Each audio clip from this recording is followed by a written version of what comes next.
protection et de sécurisation.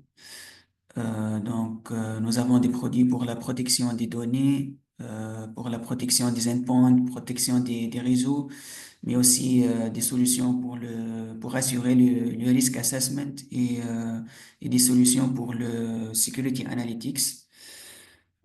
Alors, aujourd'hui, nous allons donc parler d'une solution parmi les solutions de notre catalogue. C'est une solution de risk assessment. C'est la solution de Nanitor Continuous Threat Exposure Management Platform, CTEM. Cette session déroulera pendant 2 heures au maximum. Sera donc répartie en deux parties. Une première partie sera une partie de présentation avec des slides. Et puis, nous passerons à un démo. Bien sûr, si vous avez des questions au cours de la présentation ou du démo, donc vous pouvez poser vos questions à n'importe quel moment. Je vais m'interrompre de temps en temps pour vous répondre. Et bien sûr, à la fin de la session, avant de clôturer la session, vous aurez bien sûr un temps libre pour poser davantage de questions. Euh, alors, donc, aujourd'hui, nous allons parler de la solution CTEM, Continuous Threat Exposure Management. Donc, nous allons initialement aborder les challenges de la cybersécurité pour les entreprises, soit les grandes entreprises ou les PME. Nous allons ensuite parler du concept de CTEM et ses différenciateurs. Puis nous allons spécifiquement parler de la solution Nanitor CTEM Platform, ses capacités, ses fonctionnalités. Euh, et puis on va vous démontrer la plateforme pour avoir toutes les fonctionnalités de cette solution et ses valeurs ajoutées.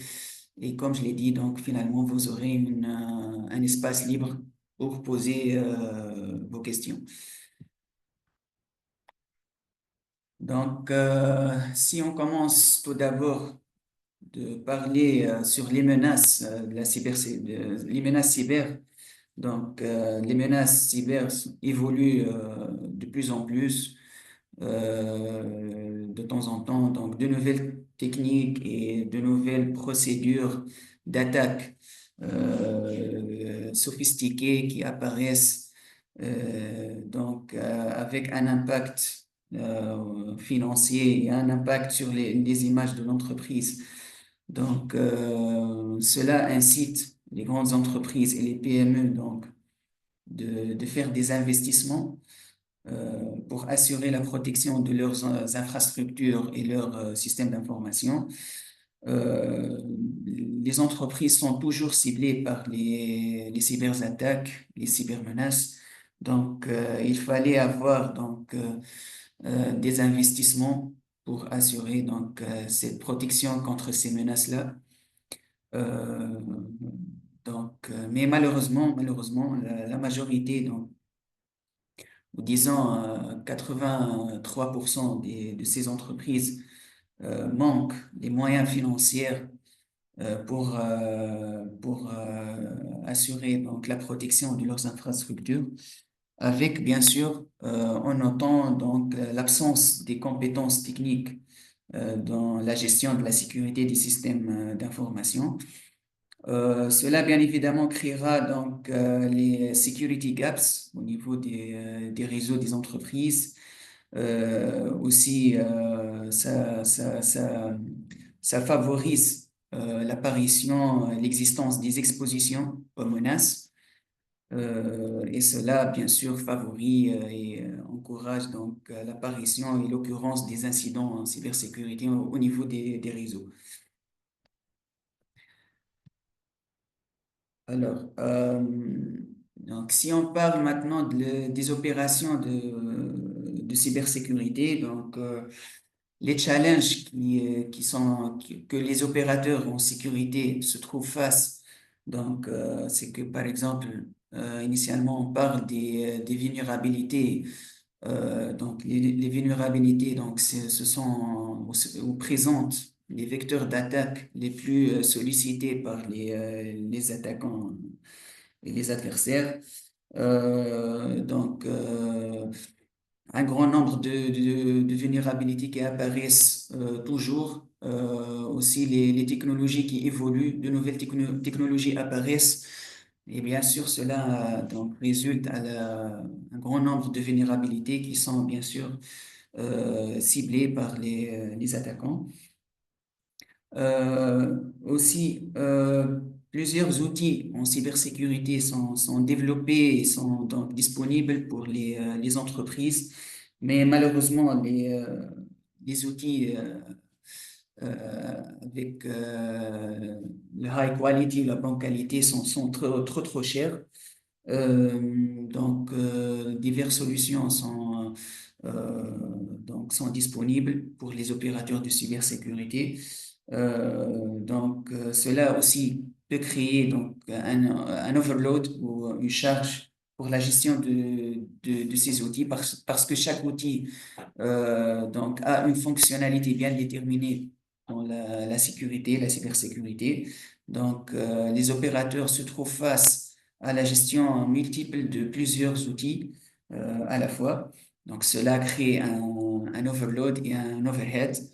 Euh, Bien sûr, avec, comme je l'ai mentionné, donc avec l'absence des skills ou des compétences donc, au niveau pour la gestion de la sécurité des systèmes d'information dans tout le monde, pas uniquement en Tunisie.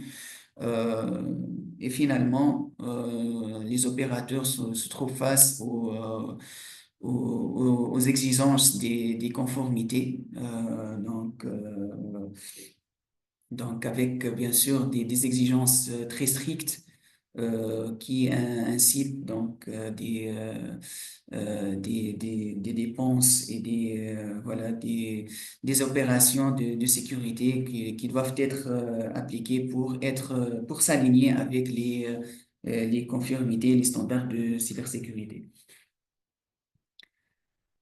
Aussi, donc, vous voyez ici l'évolution des vulnérabilités, IT Vulnerabilities and Exposures, CVEs.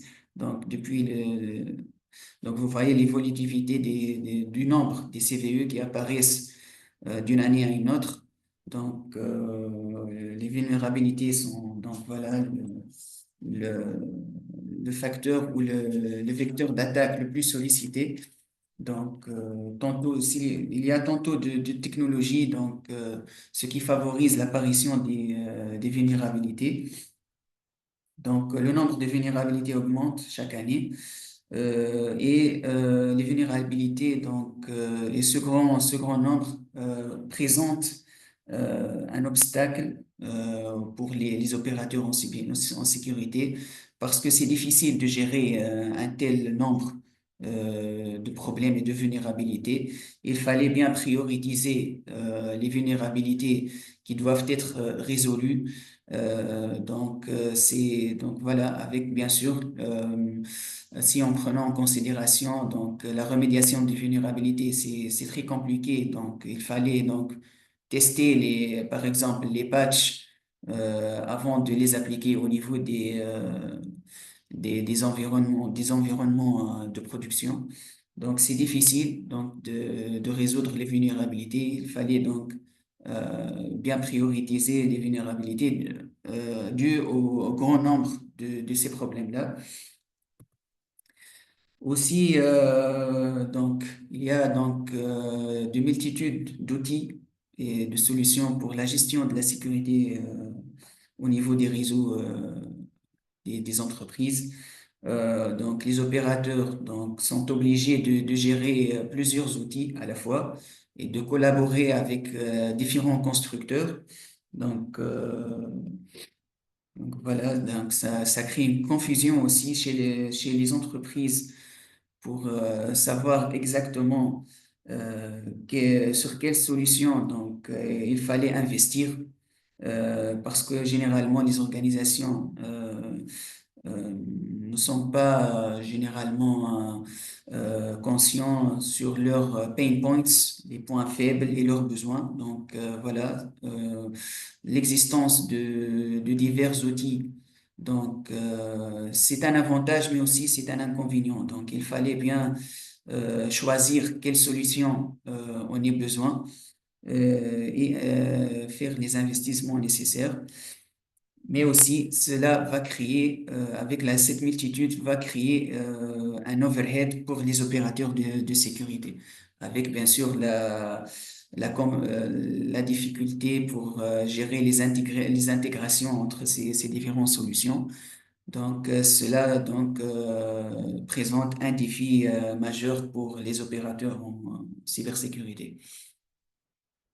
Alors maintenant, si on parle de la solution pour tous ces enjeux-là, donc nous en GSS, nous croyons que les organisations doivent avoir une solution qui supporte le concept CTEM, Continuous Threat Exposure Management. En fait, selon l'organisation Gartner, les organisations qui trouvent beaucoup de difficultés pour prioriser leurs investissements basés sur le concept Continuous Threat Exposure Management, donc seront 3 fois de plus susceptibles d'avoir des incidents de cybersécurité. Donc, vous voyez l'importance de ce concept-là selon Gartner qui est une compagnie de consulting, donc qui affirme donc l'importance de ce concept-là et que les entreprises doivent avoir une solution qui s'aligne avec cette philosophie ou ce concept-là. En fait, le concept se base sur deux réalités majeures. Qui sont, premièrement, c'est qu'on ne peut pas résoudre tous les problèmes de sécurité. Et la deuxième réalité, c'est que on ne peut pas généralement déterminer quels sont les problèmes de sécurité qu'on peut retarder. Donc, vous voyez que la prioritisation joue un rôle très, très important pour les opérateurs de sécurité afin de gérer les lots de problèmes que leurs assets se trouvent face et pour la gestion des efforts de remédiation et de réaction aux incidents potentiels. Vous voyez le cycle de CTEM, donc il se base sur deux phases majeures qui est le diagnostic et l'action. Donc il fallait faire le diagnostic et avoir une visibilité totale sur tout type de problème en sécurité et puis avec la prioritisation, donc cela facilite la gestion de ces problèmes-là. Et finalement, vous pouvez bien sûr mobiliser toutes les ressources afin de faire ou d'affecter et d'assurer les efforts de remédiation pour se protéger contre les expositions aux menaces et pour bien gérer, bien sûr, les risques. Donc, qu'est-ce qui différencie CTEM? Alors, si on parle spécifiquement sur les challenges des opérateurs de sécurité, si on détaille plus par rapport les slides précédentes, donc euh, comme nous avons dit, les opérateurs en sécurité, les équipes, les responsables ou les administrateurs des outils de sécurité et de protection, se trouvent obligés de gérer plusieurs types de solutions, à savoir les solutions EDR, MFA, PAM. les solutions Security Analytics, à savoir les solutions SIEM et XDR, aussitôt avec les solutions de backup, etc. Donc, toutes ces solutions-là sont gérées. Donc, chaque solution est gérée donc par sa propre plateforme et console de gestion, avec la difficulté d'assurer les intégrations entre ces différentes solutions. Donc, les intégrations ne sont pas généralement possibles entre les différentes solutions. Donc, pour pouvoir faire la corrélation des données et des informations, donc la corrélation, elle est très importante pour savoir le contexte d'un incident bien déterminé. Donc, il fallait bien corréler toutes les informations, les alertes de différents types de solutions pour pouvoir comprendre l'étendue des incidents et donc mobiliser toutes les ressources pour répondre aux menaces et des incidents. Euh, de plus, généralement, les opérateurs de sécurité se focalisent sur les problèmes, mais ne donnent pas une grande considération aux assets et leur criticité. Donc, on se focalise surtout sur la criticité des problèmes, mais on ne donne pas, donc on ne priorise pas les assets. Donc, certainement, il y a des assets qui sont plus importants et plus critiques que d'autres. Donc, il fallait prendre en considération ce facteur-là, bon, bien sûr, pour prioriser les actions de remédiation. Aussi, les plateformes qui sont supportées, donc, ce sont limitées. Donc, il y a des limitations pour chaque type de solution pour supporter les plateformes et les assets, à savoir les OS, les types de périphériques, etc. Et aussi l'absence ou, disons, voilà, l'absence des capacités de reporting par rapport aux conformités communes que nous connaissons bien, par exemple, telles que les conformités ISO de 27001, PCI DSS, CIS aussi. Donc, certaines solutions ont ces capacités-là, mais certaines ne l'ont pas, malheureusement. Donc, nous savons, et vous savez bien sûr que peut-être, bien sûr, des organisations peuvent assurer des audits pour évaluer leur alignement par rapport à des standards de cybersécurité. Donc, les rapports sont très importants dans ce cas-là. Donc, il est très important que les solutions peuvent fournir euh, aux opérateurs de sécurité des rapports bien détaillés et significatifs. Alors, où se positionne exactement CTEM ou la plateforme, notre plateforme Nanitol CTEM? Donc, comme vous le voyez, CTEM se positionne dans la partie core.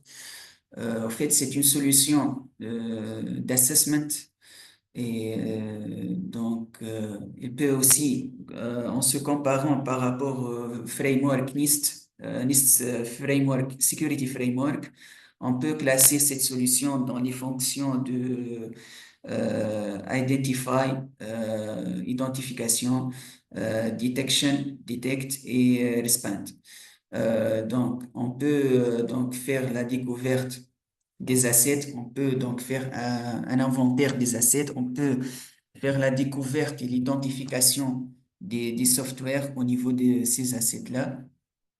On peut aussi faire l'identification des identités, l'identification et la détection des vulnérabilités, l'identification des patchs, l'identification aussi des mauvaises configurations de sécurité, Security Configuration Management, aussi euh,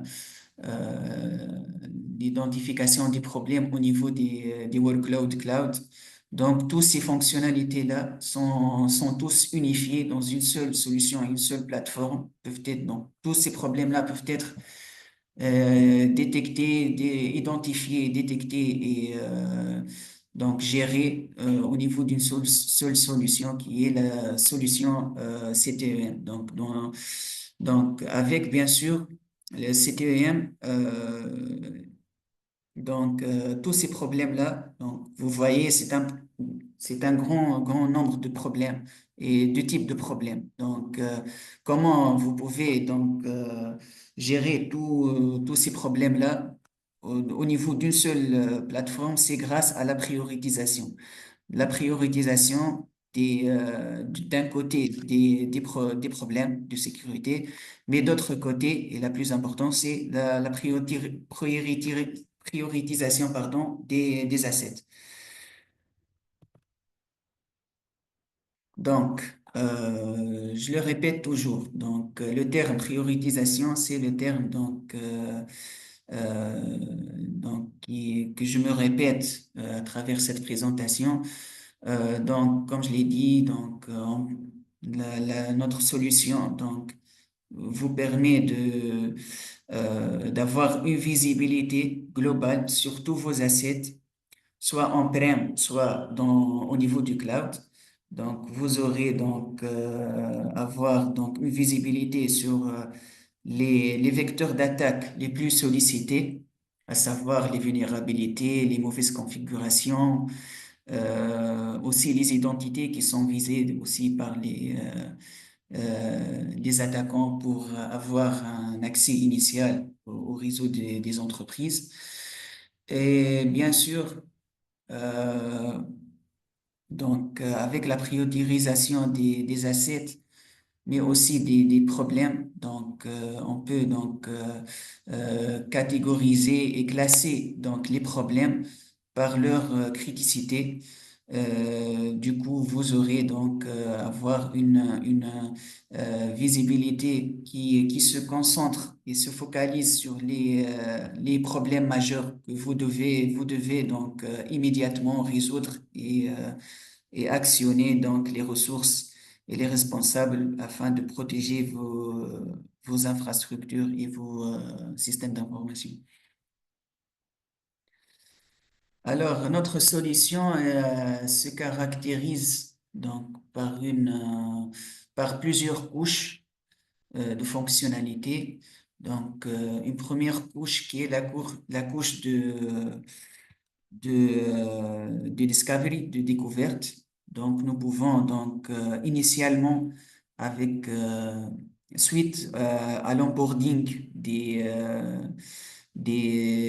soit des machines desktop, des machines serveurs, des databases, des workload cloud, aussi des périphériques réseau. Donc, tous ces types de plateformes, on peut intégrer à cette solution. En fait, c'est une solution client-serveur. Il s'agit d'un serveur qui peut être installé dans vos locaux on-prem, mais aussi il y a le modèle SaaS qui peut être que vous pouvez déployer. Pour le côté client, nous avons des agents qui doivent être installés au niveau des assets. Et il y a d'autres types de périphériques qui ne supportent pas les agents, mais sont peut-être intégrés à travers des collecteurs. Les collecteurs vont faire le pooling des informations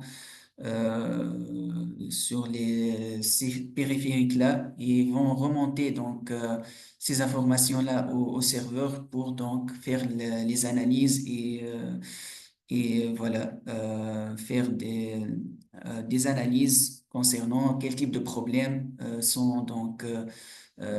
trouvent au niveau de quels assets. Et puis, nous avons donc une couche de policy layer. Vous aurez la possibilité de se comparer par rapport aux différents standards de cybersécurité, à savoir l'ISO 27001, les standards CIS, PCI DSS, etc. Donc, vous pouvez donc évaluer l'état ou l'état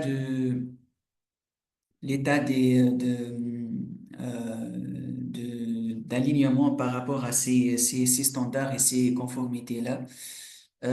Puis dans la couche sécurité, donc vous aurez donc la possibilité de faire la gestion des vulnérabilités, des patchs qui manquent vos assets, les configurations qui ne sont pas appliquées, etc. Et au-dessus, nous aurons donc la couche prioritisation. Donc, suite le gathering des informations et la détection des problèmes. Donc, notre plateforme va bien sûr assurer la prioritisation de ces problèmes-là pour aider les opérateurs pour, pour focaliser donc leurs efforts de remédiation. Et finalement, la couche collaboration, donc là où vous pouvez donc avoir la possibilité de gérer les actions de remédiation et vous aurez bien sûr un nombre de rapports prédéfinis, donc vous pouvez donc profiter pour voilà donc utiliser dans diverses actions ou diverses opérations. Euh, donc, si vous avez des questions, mesdames et messieurs, vous pouvez donc poser à n'importe quel moment. Donc, bien sûr, je serai ravi de vous répondre à vos questions. Vous pouvez m'interrompre si vous avez des questions. Vous pouvez prendre la parole et bien sûr poser vos questions.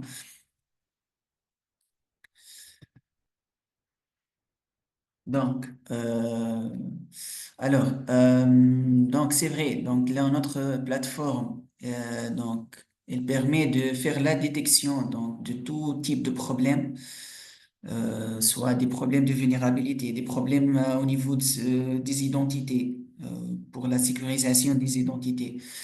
Mais ce qui compte et ce qui présente la valeur ajoutée de notre plateforme, c'est que tous ces problèmes-là sont prioritisés dans trois niveaux de priorité et aussi avec tout en prenant en considération donc la criticité des assets. Donc, notre solution va combiner donc la priorité des problèmes avec la priorité des assets.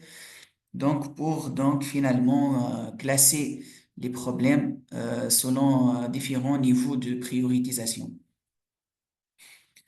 Donc, grâce à la fonctionnalité Diamond Vision, le diamant que vous voyez ici, donc ce diamant donc, c'est une présentation graphique des problèmes. Donc, en fonction de l'asset priority et de l'issue priority. Donc, comme ça, vous pouvez commencer par la résolution des problèmes au top du diamant. Donc, et puis vous pouvez passer aux différents autres niveaux de criticité, de priorité. Aussi, vous aurez donc la possibilité d'avoir un health score qui va refléter donc l'état d'exposition de vos organisations. Donc, vous aurez la possibilité d'avoir un score global de santé ou de sécurité de vos réseaux, mais aussi vous pouvez donc avoir un scoring par rapport à chaque type de problème, un scoring pour chaque type d'asset. Vous pouvez aussi bien sûr grouper les assets, par exemple pour chaque département. Si vous disposez de plusieurs départements, donc vous pouvez avoir une visibilité sur l'état d'exposition de chaque département. Donc, vous aurez la possibilité d'avoir une visibilité granulaire de l'état de santé et l'état d'exposition aux menaces de vos assets IT. Voilà. voilà aussi, donc vous aurez donc une visibilité globale sur l'état de santé global. Bien sûr, vous pouvez aussi fixer un target score, donc le score que vous visez pour atteindre euh, donc un état bien déterminé de sécurité. Donc, vous aurez aussi la possibilité d'avoir quel type de problème de sécurité qui, qui est le plus ou le moins géré, le moins remédié. Donc, vous pouvez donc se focaliser de plus sur les types de problèmes spécifiques dont l'état de santé est très, donc, très critique. Donc, comme ça, donc, vous aurez une visibilité générale avec une visibilité granulaire selon donc, les assets ou même aussi selon donc, les différents, si vous avez des différents sites de vos entreprises, donc vous pouvez grouper les assets selon les sites et avoir une visibilité, quel site, par exemple, présente les problèmes par rapport à d'autres. Et comme ça, vous pouvez donc gérer vos efforts de remédiation avec une approche, une stratégie bien étudiée. Avant de passer à la démonstration, donc, j'ai voulu juste mentionner les différentes plateformes qui sont supportées de notre solution. Donc, la solution elle supporte tout type de ce système d'exploitation, les serveurs d'application, les périphériques réseau, les bases de données, les workload cloud, aussi les applications. Donc voilà, c'est un écosystème très riche. Donc on peut donc voilà faire le onboarding de n'importe quel type d'asset que vous disposez pour avoir donc une visibilité globale de l'état de santé de vos réseaux. Et comme ça, vous aurez la possibilité d'assurer donc un risk assessment bien étudié et bien sûr mobiliser donc vos efforts de remédiation et de protection donc qui sont bien sûr bien orientés et bien donc efficaces avec une efficacité importante. Je passe maintenant à la démonstration. Mesdames et messieurs, si vous avez des questions avant de passer au démo, vous pouvez donc prendre la parole. Sinon, on peut passer à la démonstration.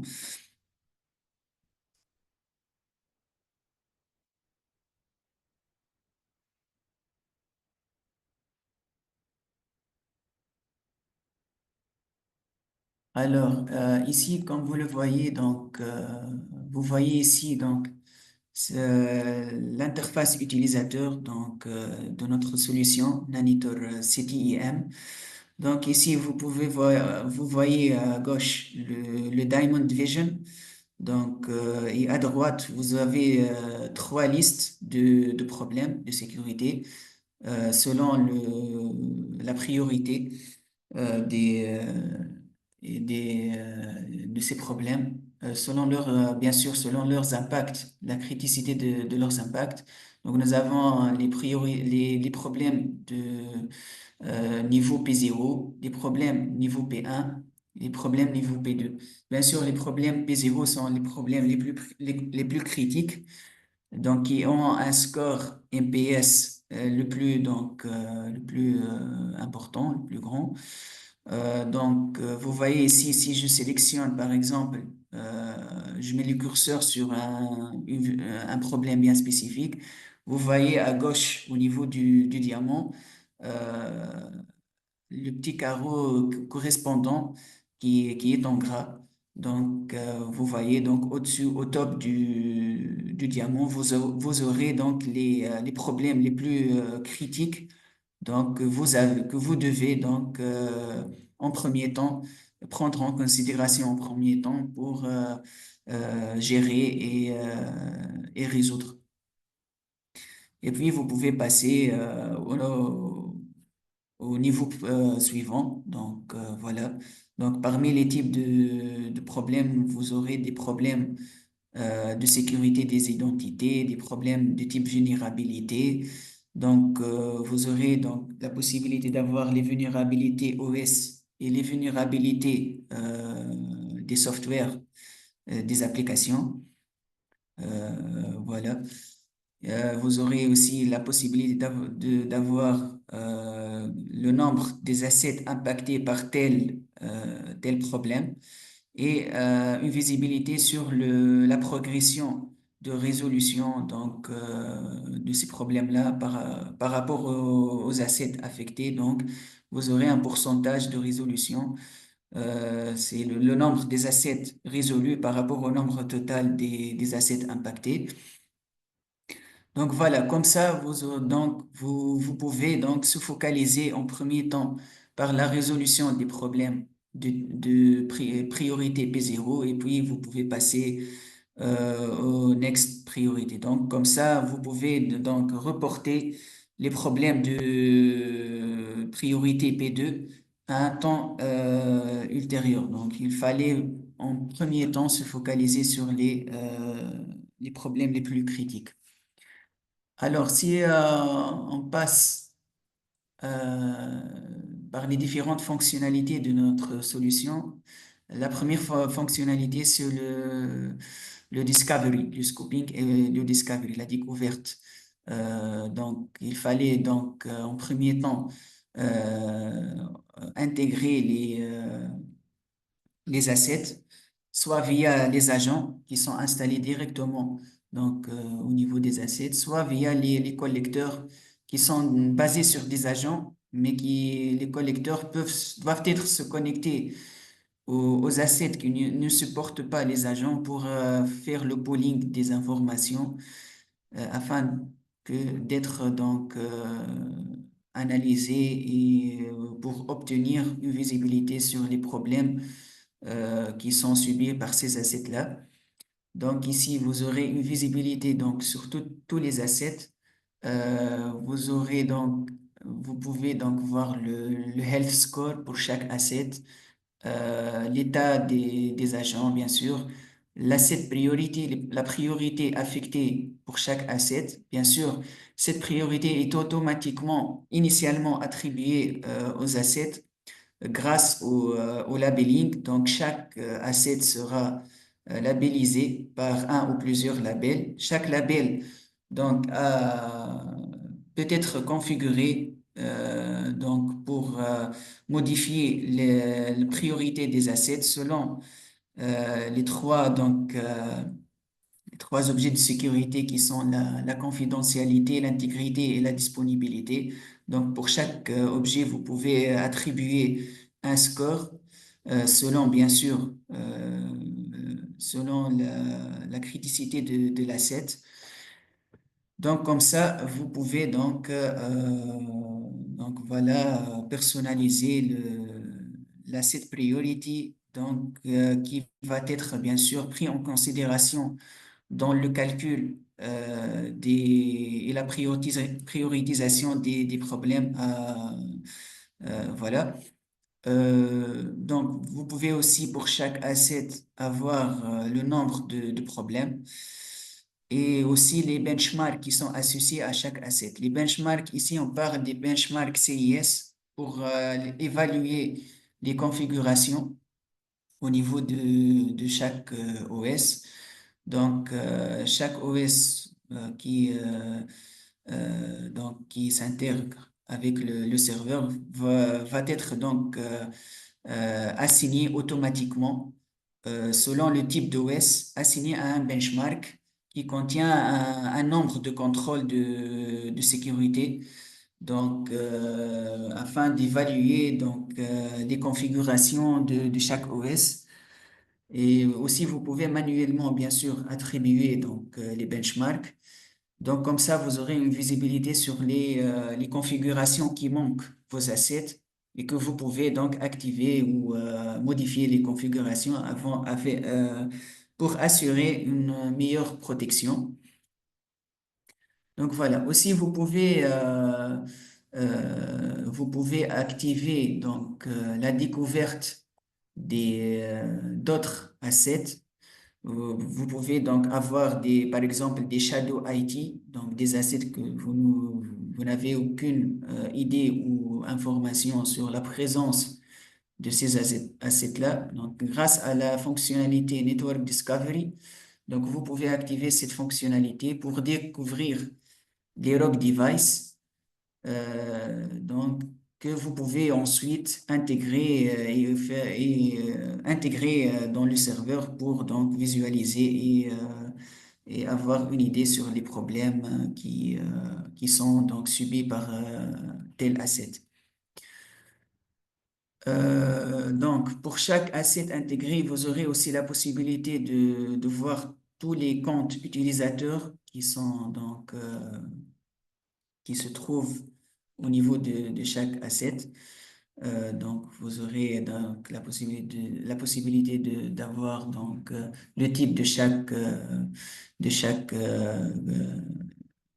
compte et voilà une visibilité sur l'état d'activité de chaque compte. Vous pouvez aussi avoir donc une liste de toutes les applications installées. Donc, vous pouvez créer des politiques software policy, afin donc de soit blacklister ou whitelister des applications spécifiques. Donc, vous pouvez donc créer des politiques. Dans le cas de violation de telles politiques, donc vous recevrez des alertes, par exemple pour une installation d'une application qui est bloquée. Donc, vous aurez vous serez bien sûr notifié donc une application donc, qui n'est pas autorisée, qui est installée au niveau du réseau. Voilà. Aussi, donc, vous aurez donc la possibilité d'avoir les nouvelles vulnérabilités, les nouvelles CVE. Donc, ici, donc, le serveur stocke les vulnérabilités. Il a une base de vulnérabilités qu'il a mis à jour. Donc, vous avez donc toutes les vulnérabilités, toutes les CVE donc stockées dans la base de données du serveur. Donc, le serveur va avoir les informations nécessaires depuis les agents ou les collecteurs sur les applications installées, l'OS installé, et puis il va faire un comparatif par rapport à la base des vulnérabilités pour donc euh, détecter quelles sont les vulnérabilités présentes dans chaque asset. Et aussi, vous aurez la possibilité donc d'avoir les ports ouverts au niveau de chaque asset. Et aussi, vous pouvez whitelister, par exemple, des ports ou blacklister d'autres. Donc, voilà, donc vous pouvez assurer une telle gestion des ports pour donc avoir des alertes que des ports sont ouverts ou des ports sont utilisés au niveau de différents assets dans le réseau. Maintenant, si on passe à la Security Configurations, donc ici, vous pouvez avoir un rapport sur les différents benchmarks utilisés selon les assets qui sont intégrés au serveur. Donc, chaque benchmark, donc, comme je l'ai dit, contient un nombre de contrôles. Donc, comme vous le voyez ici, par exemple, pour l'OS CentOS version 7, donc vous avez tous les contrôles de sécurité. Donc, vous pouvez créer un baseline. Donc, vous pouvez sélectionner quelques contrôles, pas la nécessité de faire l'évaluation sur tous les contrôles. Donc, vous pouvez sélectionner quelques types de contrôle que vous voulez donc évaluer vos systèmes, si vos systèmes s'alignent avec ces contrôles ou pas. Et donc, vous aurez un score de baseline, mais aussi vous aurez un score de benchmark. Donc, vous aurez deux scores. Score baseline par rapport au contrôle que vous avez sélectionné et un score benchmark par rapport à tous les contrôles qui se trouvent dans le benchmark. Donc, bien sûr, vous pouvez donc, donc, si on, par exemple, si on choisit un euh, tel contrôle, donc vous aurez une description euh, et comment vous pouvez donc résoudre ou appliquer ce contrôle, quelles sont les démarches exactement. Donc voilà, quelles sont les commandes CLI ou quelles sont les configurations nécessaires à faire pour que ce contrôle soit validé au niveau des assets.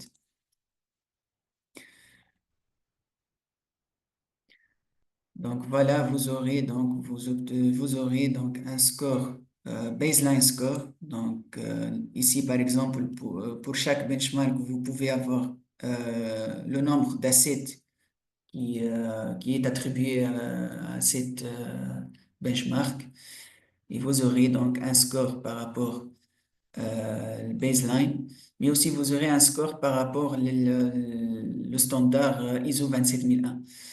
Bien sûr, quels sont les contrôles qui s'alignent avec les contrôles de l'ISO 27001. Donc, voilà, et quels sont les problèmes, le nombre de problèmes ou le nombre de contrôles que ne sont pas donc validés.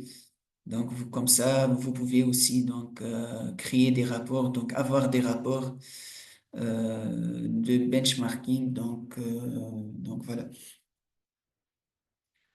En plus, donc, vous aurez donc des dashboards pour évaluer l'évolution des security configurations, ou les efforts de remédiation de ces configurations. Et voilà, donc vous aurez donc l'évolution du score, une visibilité sur l'évolution du score pour chaque type de benchmark, pour chaque type d'OS. Donc voilà, vous pouvez donc avoir une visibilité sur l'évolution de la gestion des security configurations, comme aussi vous aurez la possibilité d'avoir les changements au niveau des contrôles. Donc, s'il y a un contrôle bien spécifique qui a été donc validé ou qui a été donc échoué suite à des modifications ou de rémédiation, ou s'il y avait des problèmes donc, qui ont donc causé l'échec de validation de tel contrôle. Donc, il fallait ici voilà, s'il y a des contrôles qui sont échoués, donc il fallait vérifier ces contrôles-là et bien sûr corriger donc les mauvaises configurations. Donc, nous avons donc des dashboards prédéfinis. Donc, vous aurez une visibilité donc, globale sur les benchmarks, les scores baseline, les scores ISO 27001, les scores aussi par rapport à la PCI DSS, par rapport au CIS. Donc, vous aurez la possibilité d'avoir les assets qui manquent divers patchs. Donc, aussi, la plateforme peut détecter les patchs manquantes qui doivent être installés et les overdue patchs, les patchs qui ont donc duré longtemps c'est plus donc suite à leur détection, la détection des patchs qui manquent et après 30 jours donc et que le patch n'était pas appliqué au niveau des assets donc sera considéré comme overdue. Donc vous aurez la visibilité sur les patchs total patch missing et les patchs overdue pour chaque asset bien évidemment. Ici, donc, vous aurez donc pour chaque label les scores pour chaque différent type de label, les vulnérabilités pour chaque type de label. Donc, les labels donc, peuvent être créés selon, par exemple, le type des devices, selon, par exemple, les différents départements, les différents sites de vos organisations. Donc, vous pouvez gérer les labels comme vous voulez. Donc, ici, vous aurez une visibilité donc, sur le trending des problèmes. Donc, vous aurez la possibilité d'avoir où exactement le problème se positionne, donc à quel département, à quel site, pour quel type d'asset. Donc, voilà, vous aurez une visibilité granulaire. Aussi, vous avez une visualisation des problèmes selon leur priorité et selon, bien sûr, issue type pour chaque type de problème. Donc, vous aurez les différents qui sont classés parmi les différents niveaux de priorité et le health score pour chaque type de problème. Comme ça, vous aurez donc, vous déterminez quel type de problème le plus, donc, qui, qui est le plus présenté au niveau de vos assets et vos systèmes d'information. Et comme ça, vous devez donc se focaliser le plus sur tel problème, tel type de problème afin d'améliorer d'améliorer l'état général de vos systèmes d'information et vos réseaux, et etc., etc. Donc, il y a plusieurs types de visualisation que vous pouvez avoir donc à travers le Overview Dashboard ici. J'ai aussi, si j'ai pas parlé des projets au niveau de notre plateforme. En fait, les projets, donc vous pouvez réaliser des projets où vous pouvez donc choisir les problèmes et les assets que vous allez travailler, sur lesquels vous allez travailler. Et comme ça, vous aurez une visibilité sur l'état de progression, de remédiation donc, des problèmes.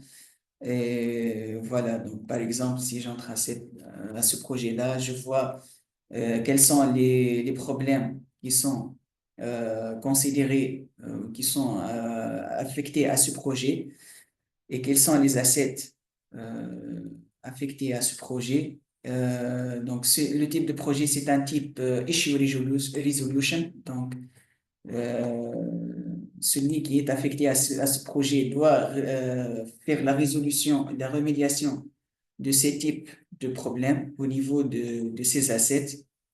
Et là, si un problème qui a été résolu, donc vous le trouvez ici barré avec une remarque issue resolved, et vous aurez donc la possibilité d'avoir l'état de progression et l'état du projet. Si le projet en progrès ou le projet est terminé ou il est bloqué ou un projet qui est mis en backlog. Il y a divers types de projets. Par exemple, ce projet, c'est un Issue Resolution Project. Donc, ce sont des projets. Voilà.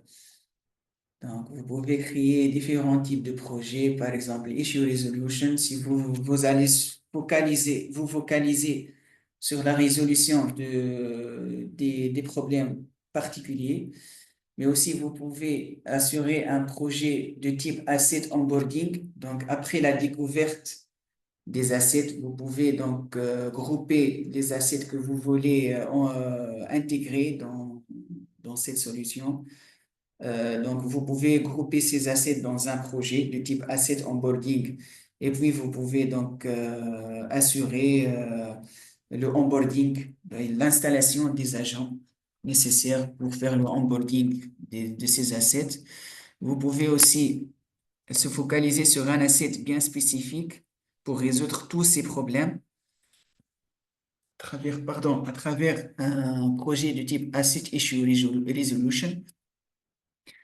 Il y a aussi un autre type de projet upgrade ou archive.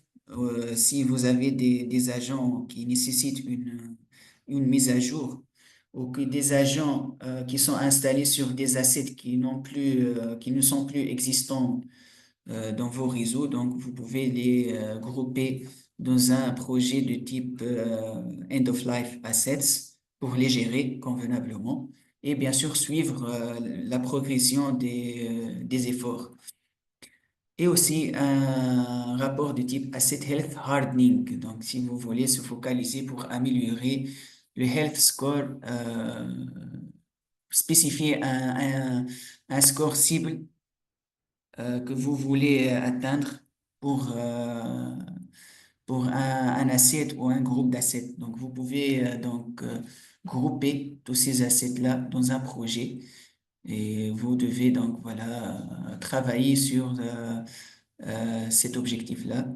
Et bien sûr, vous allez avoir une visibilité sur la progression des opérations et la progression du projet en général.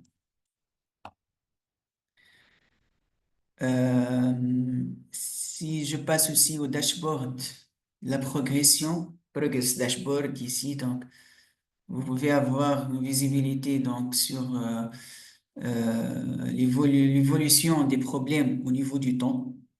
Donc voilà, s'il y avait des problèmes qui sont assignés à des projets, donc vous voyez le nombre de problèmes assignés à des projets, les problèmes non assignés à des projets et leur évolution, et les problèmes qui sont résolus. Donc, vous avez l'évolution par rapport au temps des problèmes qui sont résolus. Et bien sûr, d'autres types de visualisation que vous pouvez donc explorer afin d'avoir une visibilité sur les efforts de remédiation et de réponse aux différents types de problèmes. Et comme ça, donc, vous pouvez vous protéger contre les menaces potentielles qui peuvent donc vous menacer. Aussi, il y a plusieurs types de rapports prédéfinis. Par exemple, le compliance issues. Ici, par exemple, c'est un rapport spécifique au contrôle ISO 27001 2022. Donc, vous aurez donc pour chaque type de contrôle, vous aurez une visibilité. Donc, quels sont les problèmes donc, qui peuvent impacter tel contrôle. Donc, voilà, donc vous aurez donc les problèmes distribués par rapport à chaque contrôle. Donc, comme ça, vous aurez une visibilité quels sont les contrôles qui ne sont pas alignés avec le standard ISO 27001. Euh, Identity Audit, aussi, vous aurez un rapport. Donc, ici, la distribution des identités euh, selon les différentes catégories. Par exemple, ici, Identities with expired passwords, stale identities, identities with no logons within the last, les derniers 90 jours, les local admins et leur état, s'ils sont actifs ou pas, et bien sûr, les comptes de domaine. Et patch statut aussi, vous aurez donc un rapport des patchs qui sont appliqués ou les patchs overdue et les patchs qui sont détectés. Donc, voilà, pour chaque type de label, type d'asset. Et voici aussi les patchs qui sont classés selon le niveau de priorité P0, P1 et P2. Bien sûr, aussi pour chaque asset, donc si par exemple vous voulez examiner chaque asset, donc vous aurez donc toutes les informations sur l'asset, les informations sur le hardware, le type d'OS. Ici, vous aurez donc les scores par rapport à chaque type de problème. Vous avez aussi une visualisation de l'évolution du score, le health score de cet asset-là, comment le score évolue. Vous aurez donc une visibilité sur tous les problèmes donc, dans le menu Issue. Vous aurez donc, vous pouvez voir tous les comptes utilisateurs sur cet asset-là, les benchmarks associés, les applications ou les packages installés, les ports ouverts, les services qui sont actifs.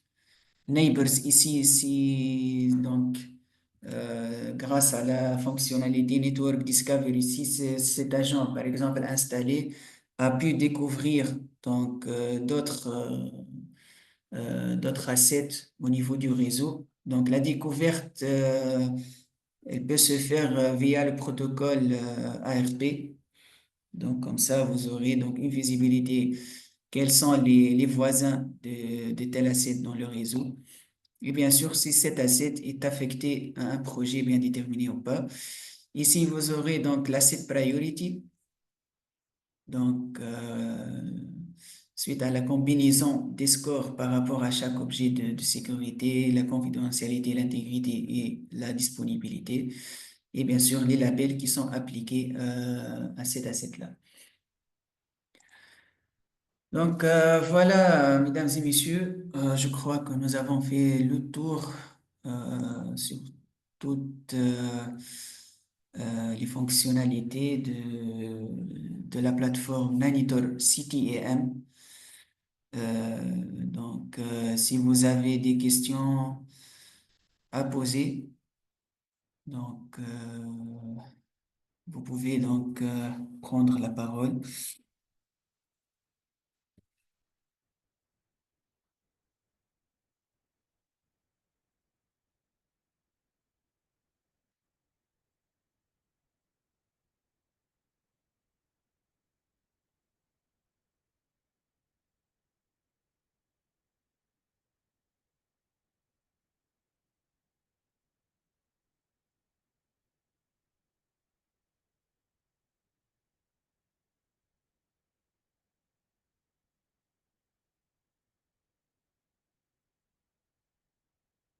Donc, vous pouvez activer vos micros. Si vous avez des questions, donc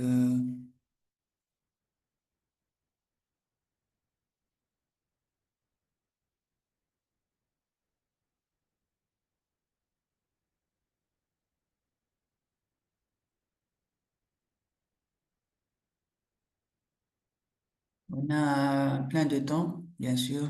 Si vous avez donc des questions, mesdames et messieurs, à poser, donc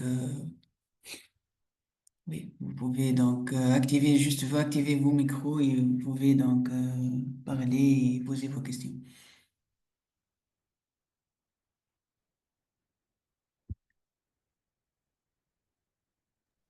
عسلامة. Oui, عسلامة مرحبا أهلا وسهلا. باللي بروبوست الانتجراسيون تاع لي زاسيت أي تنافي لي زاجون ولا لي كولكتور. أي نجم تفسرها لنا أكثر كيفاش alors معناتها؟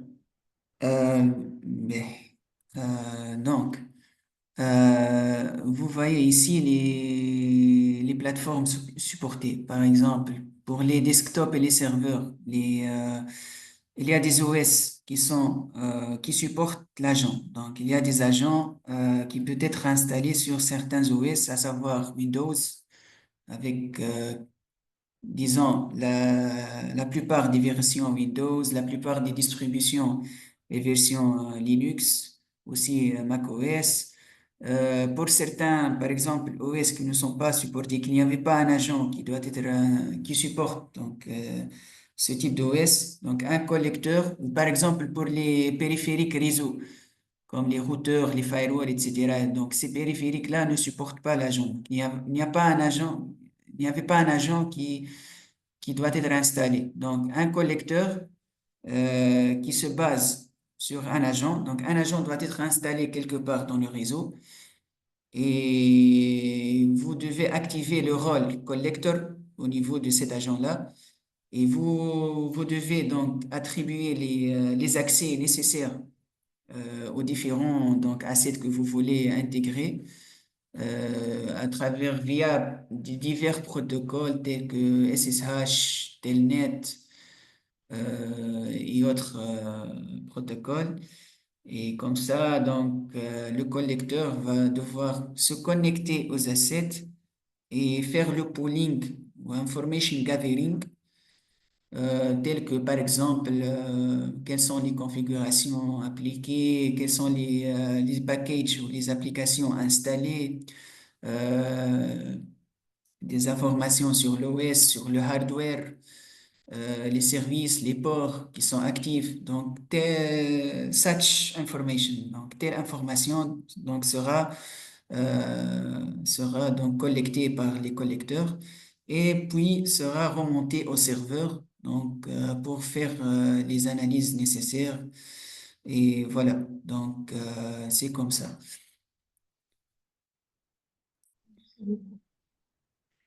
De rien.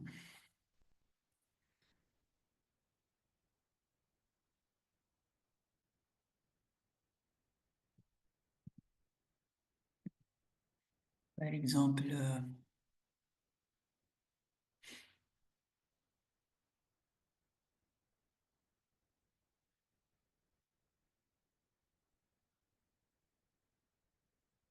donc ici, vous devez donc spécifier les informations d'authentification, les credentials, pour chaque asset que vous voulez donc intégrer via les collecteurs.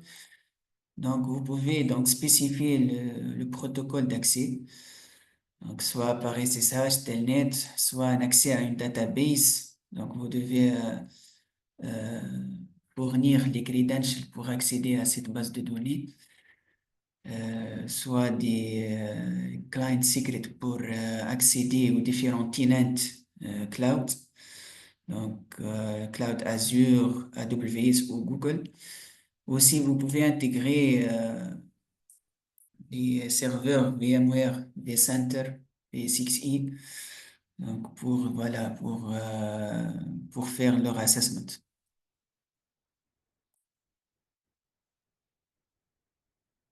Par exemple, ces assets sont intégrés via les collecteurs. Donc voilà. Euh, Quel est le collecteur associé, par quel collecteur donc cet asset est découvert, etc.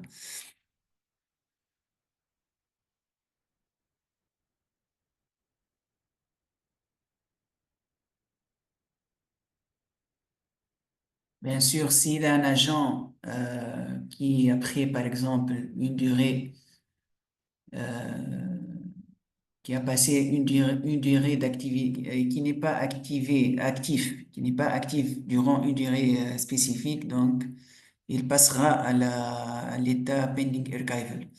Donc, il considère que cet asset-là n'est plus actif.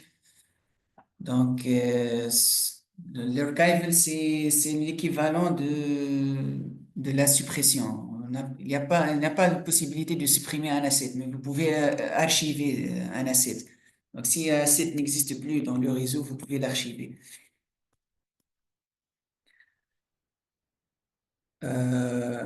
Aussi, vous pouvez donc euh, personnaliser donc, les labels. Vous pouvez créer des labels et personnaliser les scores de priorité. Donc, ceci est faisable au niveau des labels. Donc, et ensuite, donc, vous pouvez donc créer vos labels spécifiques avec les scores spécifiques et puis vous pouvez les affecter aux assets.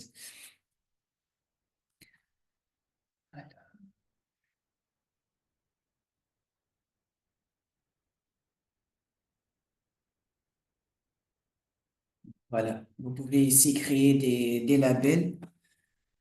Donc, et vous pouvez donc ajuster et régler le score pour chaque objet de sécurité par rapport à la confidentialité, l'intégrité, la disponibilité. Bien sûr, si Par exemple, pour les serveurs d'applications, les sites web, par exemple, ils doivent être toujours disponibles. Donc, je dois ici attribuer le maximum, le score max pour la disponibilité. Et si le serveur ne dispose pas d'informations confidentielles, donc vous pouvez donc minimiser le score, par exemple. Et puis, vous allez donc, le label, vous devez l'attribuer aux assets qui correspondent.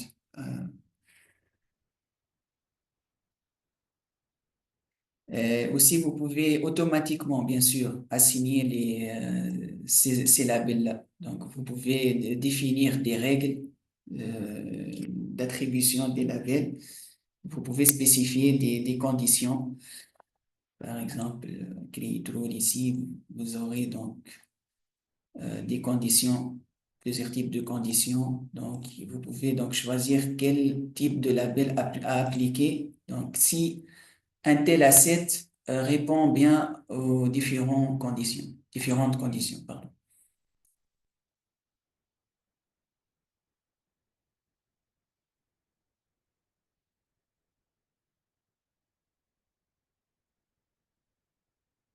Aussi, vous pouvez donc avoir une liste de tous les problèmes qui ont été découverts et détectés. Donc, par exemple, si je prends un problème bien spécifique, donc je vais avoir une description du problème et je vais avoir bien sûr description comment vous pouvez donc assurer la remédiation. Vous aurez ici une visibilité sur les assets affectés par tel problème. Et ici, vous pouvez voir euh, donc l'apparition du problème, donc l'issue timeline par rapport au temps. Donc, par exemple, euh, ici le progrès donc, si le problème a été résolu au niveau d'un asset ou un groupe d'assets, donc ici, vous aurez donc un timeline de progression, de résolution de ce problème spécifique.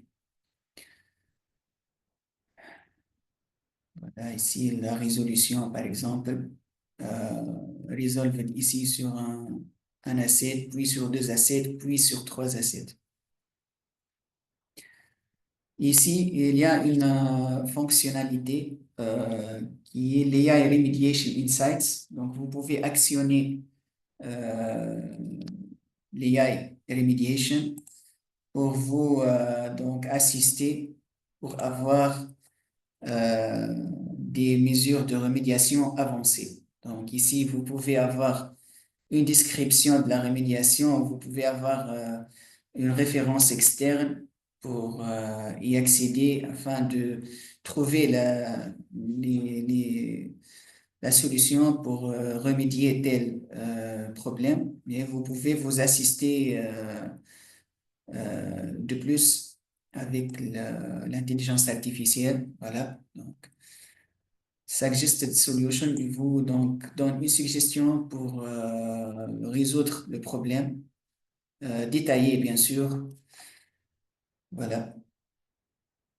Comme ça, donc, vous pouvez, par exemple, vous pouvez en plus assigner ce problème-là à un projet. Si vous êtes en cours de traiter ce problème, donc vous pouvez l'assigner à un projet et assurer donc visibilité sur la progression de réalisation des efforts de remédiation, de résolution. Et on vous montre, donc, si ce problème, quel est le contrôle par rapport à différents types de standards et de conformité. Donc, ce problème, il peut impacter quel contrôle au niveau, par exemple, ici, au niveau ISO 27001, contrôle A.8.8, qui est le Management of Technical Vulnerabilities. En fait, ce problème est une vulnérabilité, donc Donc, si vous avez un tel problème, donc, vous ne pouvez pas, donc, valider le contrôle Management of Technical Vulnerabilities. Donc, il y a des vulnérabilités, donc vous ne pouvez pas valider le contrôle, ce contrôle-là. Voilà, il y a divers standards, ben, ISO 27001, les deux versions 2013 et 2022, PCI-DSS 3.2.1, PCI-DSS 4.0, IPA, NIST 853 R4, DORA, NIS, NIS2, CIS plus. Donc, vous voyez, donc, il y a plusieurs standards qui sont évalués par rapport à chaque type de problème. Et ici, bien sûr, le score. Le score, il prend en considération, par exemple, pour les vulnérabilités, il prend en considération les scores CVSS, le score EPSS. Donc, il fait le calcul en se basant donc sur ces scores-là et en plus en faisant la coordination avec l'asset priority. Donc, donc le scoring donc, peut introduire en considération l'asset priority. Donc, s'il y a des assets qui sont impactés par telle euh, vulnérabilité et que ces assets sont critiques, donc bien sûr le score va augmenter. Donc voilà. Et aussi, vous pouvez savoir s'il y a des patchs qui sont available, qui correspondent à une telle vulnérabilité ou qui peut résoudre telle vulnérabilité. Par exemple, ici, il n'y a pas un patch qui peut résoudre, mais selon la résolution, il y a une configuration qui peut être, donc voilà, une configuration au niveau d'un clé registry key donc, que vous pouvez donc assurer afin de résoudre ce problème. Donc, il n'y a pas de patch qui va permettre la résolution de cette vulnérabilité. C'est juste une modification de configuration et comme ça, vous pouvez résoudre ce problème. Et, par exemple, si vous avez donc fait plusieurs euh, tâches de remédiation au niveau d'un asset, vous pouvez manuellement assurer un recheck. Les rechecks sont planifiés, donc automatiquement, mais vous pouvez manuellement euh, faire un recheck au niveau d'un asset ou d'un problème bien spécifique pour savoir que ce problème, s'il a été résolu ou pas. Voilà.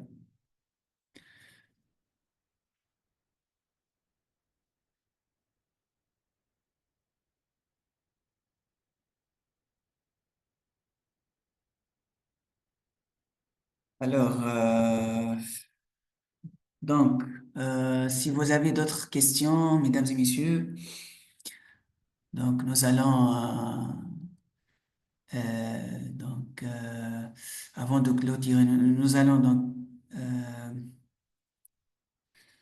nous allons donc, juste pour, disons, 5 minutes, donc si vous n'avez pas d'autres questions, donc on peut clôturer cette session. Mais je veux noter, vous notifier que, bien sûr, cette session est enregistrée, donc vous aurez une copie du recording de cette session.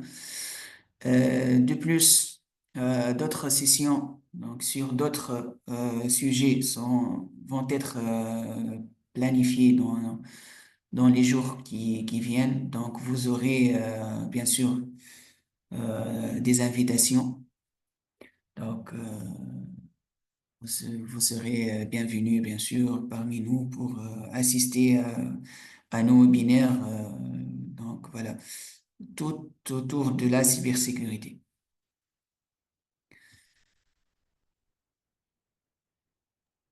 بالله سامحني Ah, البلاتفورم هذايا مانيتور ah. نجم نطبقوه مع حاجة أخرى، مع نادي زوتي أخرين. خاطر أنا ما عنديش عليه فكرة برشا، أول مرة نشوفه. نبدأ نجم شنية، سامحني، نجم شنية قلت لي، ما سمعتكش مليح. ننتجروه مع حاجة أخرى. اه ben, au fait, l'intégration, Najm, par exemple, on l'intègre avec, en fait, il a une API, donc vous pouvez utiliser l'API de Nanitor pour l'intégrer avec n'importe quelle solution qui supporte les intégrations par des clés API.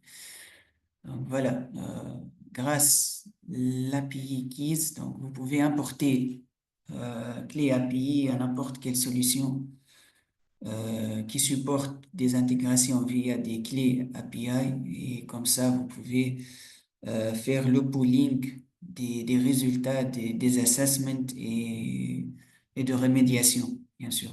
Et vous pouvez donc corréler donc, tous ces résultats-là avec, par exemple, si vous l'intégrez à une solution SIEM, donc vous pouvez la corréler donc, avec d'autres événements. Oui, cela est possible. Vous pouvez créer une nouvelle clé. Donc, vous pouvez spécifier les privilèges. Et voilà, vous pouvez créer une clé et l'importer à d'autres solutions, bien sûr, qui supportent des intégrations avec les clés API. API.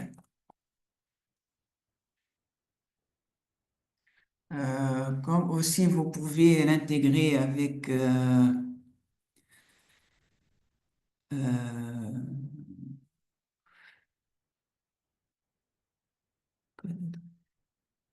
oui, voilà, integrations. Donc, si vous avez un système Jira, vous pouvez facilement l'intégrer avec Jira. Donc, l'intégration est, voilà. Vous pouvez être donc onboarded facilement pour faire l'intégration avec le système Jira. Mais sinon, vous pouvez, comme je l'ai dit, vous pouvez créer des clés API, donc vous pouvez importer ces clés. Et finalement, vous aurez donc, vous pouvez faire le pooling de toutes les informations donc, à n'importe quelle solution.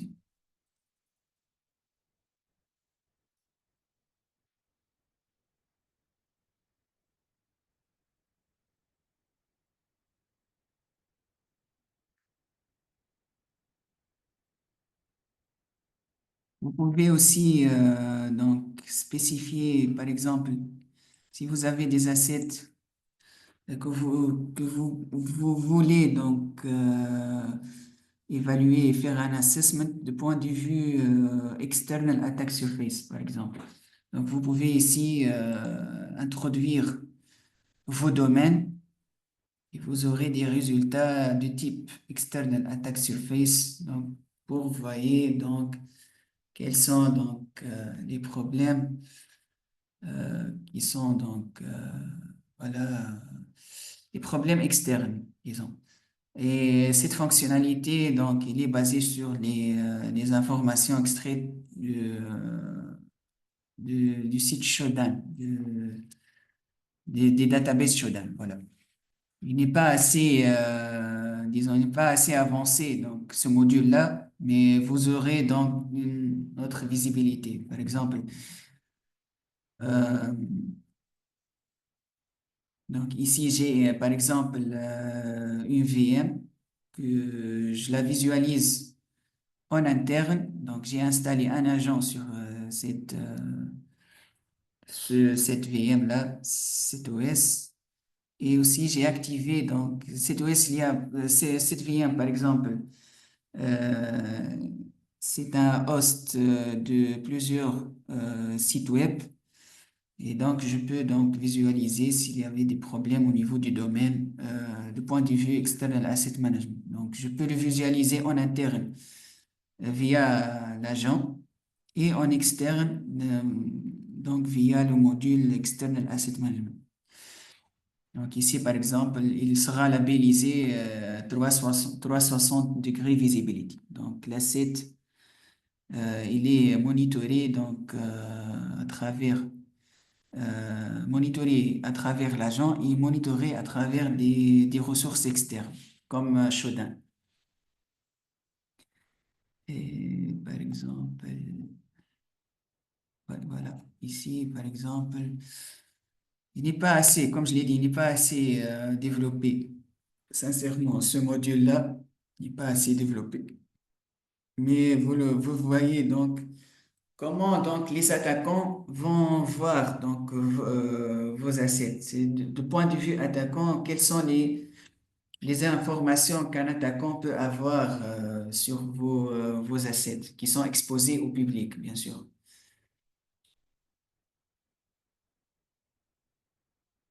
Par exemple, ici, les ports ouverts qui sont exposés. Voilà. Si vous avez des problèmes, mais les problèmes, voilà, les mêmes problèmes. Donc, s'il y avait des vulnérabilités, voilà, des pages disponibles qui manquent. Donc, à travers un external scan, comme vous le voyez ici, c'est un external scan. C'est autre que l'agent peut faire. Et bien sûr, l'agent, les scans des agents sont plus avancés, plus efficaces.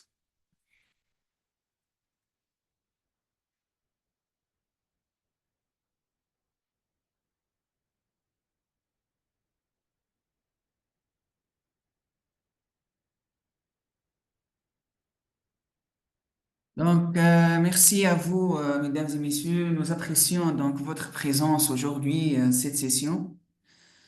Nous espérons que vous avez tiré profit, donc, que vous avez donc eu des informations donc, sur la solution Nanitol CTEM et quels sont ses différenciateurs par rapport à d'autres solutions, par exemple les solutions de vulnerability management ou de patch management. Mais c'est vrai que cette solution ne fait pas donc automatiquement donc les remédiations, mais vous aurez bien sûr euh, les actions à faire pour répondre aux problèmes d'exposition. Et vous aurez donc une visibilité globale et granulaire sur l'état de santé de vos assets. Et voilà, tout est unifié dans une seule plateforme. Tous les types de problèmes sont unifiés dans une seule plateforme avec des capacités de reporting donc, qui peuvent vous aider donc, euh, voilà, peut-être dans vos audits, par exemple, si vous avez des audits. Donc, vous pouvez utiliser les rapports de Nanitor CTEM. Et voilà, donc merci à vous, merci à vous et nous espérons que vous pouvez donc assister à nos prochains webinaires dans les jours qui suivent. Vous allez être bien sûr notifiés et invités à nos prochains webinaires sur d'autres sujets en cybersécurité. Merci à vous et bon après-midi. Merci.